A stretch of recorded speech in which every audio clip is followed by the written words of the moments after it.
Bonjour à toi. Dans cette petite vidéo, laisse-moi te montrer la voix de Dog N. Bah quoi, t'as cru que j'allais te montrer mon hot dog?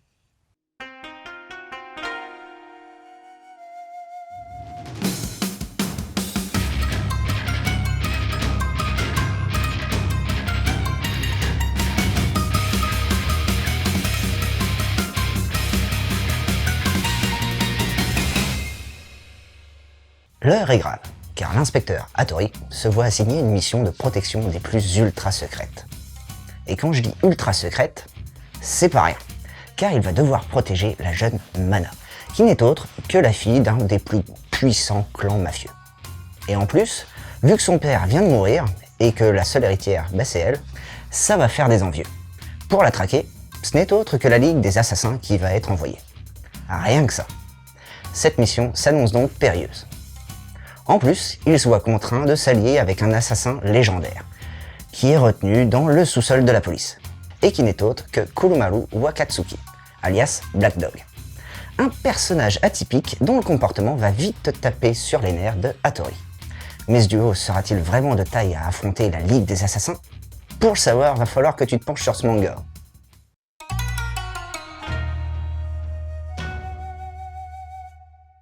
Pour ce qui est du dessin, il reste dans la norme de ce qui se fait actuellement.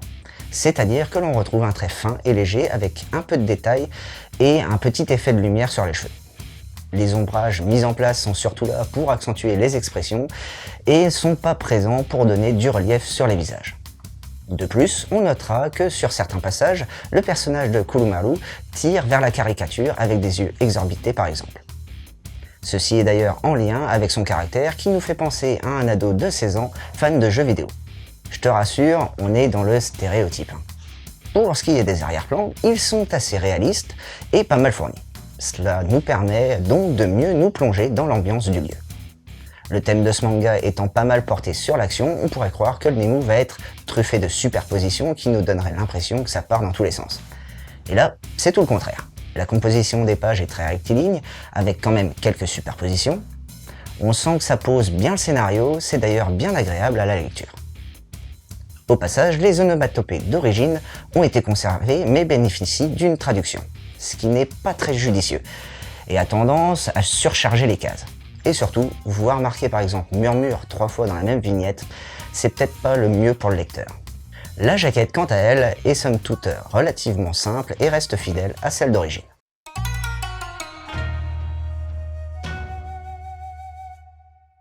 Au scénario de ce manga, on retrouve l'auteur Yurikawa, dont Dog N est la seule production à son actif pour le moment. Pour tout avouer, j'étais pas trop emballé par ce titre au début. Enfin, c'était surtout le trait que je trouvais trop commun. Mais d'un point de vue scénaristique, je me suis plutôt laissé prendre. Alors tout d'abord, la construction des personnages est assez sympathique. On a un policier et un assassin qui ont deux comportements tout à fait opposés. Hattori est quelqu'un de très carré et qui est prêt à tout pour grimper dans les échelons de la police. Ça fait d'ailleurs de lui quelqu'un de centré sur lui-même et de fort froid. A l'inverse, Kurumaru est un personnage plutôt sympathique et malgré sa retraite anticipée, il ne va pas hésiter à reprendre du service pour voler au secours de Mana. Comme tu peux donc le remarquer, on a bien l'impression que les deux personnalités ont été inversées, et on a d'ailleurs plus de sympathie pour l'assassin repenti que pour le valeureux policier.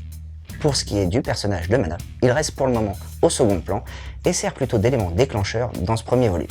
En effet, elle ne possède que très peu de dialogue et se fait trimballer d'un endroit à un autre sans trop rien dire, ni sans trop poser de questions. J'espère que dans les prochains volumes, ce personnage prendra un peu plus d'importance pour pouvoir pimenter davantage le scénario. Pour ce qui est du déroulement des scènes de combat, on reste dans le classique. Notre héros qui gagne au début, mais en fait le méchant n'a pas dit son dernier mot et met notre héros au tapis pour finalement avoir un protagoniste qui explose l'ennemi. Alors certes, c'est un cheminement que l'on voit partout, mais ici, ça reste efficace et on ne s'endort pas pendant l'action, donc c'est peut-être pas plus mal. En gros, avec Hattori et Kurumaru, on n'est pas prêt de s'ennuyer. Pour accompagner cette lecture, je te proposerais bien de lire Assassin de Sato Hirohisa. Dans ce manga, tu pourras suivre une tueuse à gages, Hitomi, qui se prend d'affection pour un enfant de 10 ans dont la mère vient de mourir. Elle va alors décider de le protéger. Au passage, tu retrouveras pas mal de similitudes avec le film Léon, donc n'hésite pas non plus à le voir. Si tu veux, il y a aussi Silencer de Nagate Yuka. Tu partiras donc à la découverte de Shizuka, une policière amoureuse de son pistolet et de son silencieux, et dont les méthodes sont peu conventionnelles. Et pour finir, une série de la fin des années 90, Players, les maîtres du jeu, où 3 escrocs arrêtés par la police vont avoir la proposition d'aider le FBI sur certaines enquêtes délicates. Et voilà, c'était Boubou, j'espère que cette petite chronique t'aura plu, et surtout donné l'envie de lire Dog End.